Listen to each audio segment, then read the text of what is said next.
We're going to be talking about today hitting the wall. There's something called the wall inside. I termed it the wall because that's the term used in marathons. When people run marathons, Heartbreak Hill, for example, in the Boston Marathon, people hit that level and they feel like they hit the wall. First of all, what is the wall? The wall, in my mind, was something that I discovered when I was working with someone years and years ago. This was back in 1992. I had a session with someone where I was doing some muscle testing, and I found through this person, Becky, that there was a block with us working together. We were trying to work together in business, and I discovered there were some blocks that were in the way. And so I figured, well, let's work on that, because if these blocks are not cleared, we're going to have a problem in business. We're not going to be able to make money or work together. Something's going to happen. So with Becky, I set out to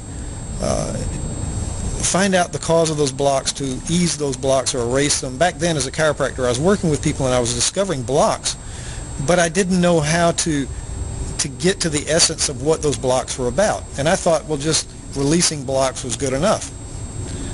There reached a point, however, to where these blocks could not be released. I reached a point to where I made a statement with Becky that she could not change, and I don't remember what the statement was, but it had something to do with the ability to accept something, and so that was blocked. We could not get around that. So I sat there and said, what to do? And I remember at the time, or having the thought, what happens if you ask the wall how to get through it? And that to me was like a revolutionary idea. I said, well, let's try that. But to make a long story short, what I did was, first of all, I made a statement, and you can try this at home. Test someone and have them make a statement. If that is weak, make another statement and test that. And this statement is, access is available to change this program. That's all you have to say. Test the muscle. If it's strong and it says access is available, then you can proceed. You can go into the discovery phase. You can find out exactly what the statement was and how far back it goes.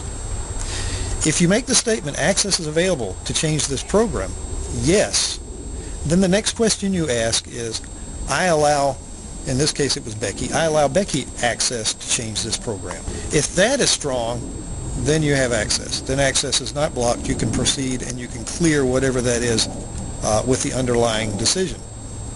If access is denied, what do? Boy, this was a process that just floored me. I said, I didn't know what to do. I came to the point to where access was available, but it was not available to Becky consciously.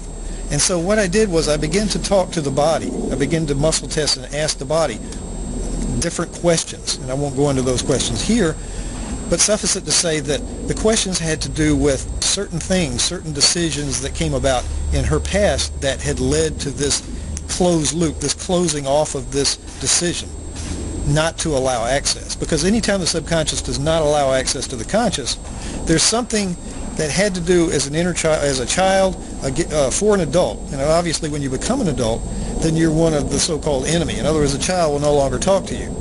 There's a split in the consciousness between child and adult. And when that begins to happen and the adult is blocked off, the adult no longer has access. So the child has to be accessed through this process.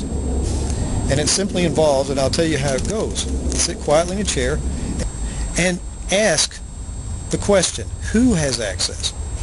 Because who has access is just as important as access itself. Now that who that has access is someone the child trusted more than anyone else in the whole world, anyone else in the whole universe. The person this child trusted more than anyone else in the whole universe has access. That's the key. This person has access. Once you have access, and once you align yourself with that archetype, or what I call a personal archetype, which is that access figure, and can change the hidden decisions, what I call archetypal decisions, which we don't have access to with the conscious mind, then you can begin to see how to progress in your life, and you can get beyond all that nonsense that keeps you stuck in this poison child stage. The body, the physiology, everything about you will be changed. Everything about the person you're working with will be changed because that archetypal decision will have been changed, and the life will be altered.